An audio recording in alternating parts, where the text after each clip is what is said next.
तर कोकणामध्ये सध्या शिमगोत्सवाची सगळीकडे धूम बघायला मिळते। रत्नागिरीमध्ये या शिमगोत्सवामध्ये खास आकर्षण असतं ते रत्नागिरीचं ग्रामदैवत असलेल्या भैरीबुवाच्या भेटीचा सोहळा।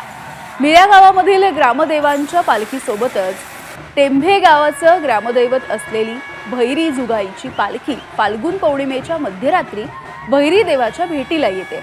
या देवांच्या भेटीचा सोहळा बघण्यासाठी भैरी मंदिर परिसरामध्ये भाविकांची मोठी गर्दी असते। डोळ्यांचं पारणं फेडणारा हा सोहळा असतो। दरम्यान या भेटीच्या नंतर ग्रामदेवांच्या पालख्या आपल्या गावी शिमगोत्सव साजरा करण्यासाठी परतत असतात। तर रत्नागिरीच्या ग्रामदैवतेची पालखी आता 12 वाड्यांमध्ये फिरण्यासाठी रवाना झाली आहे।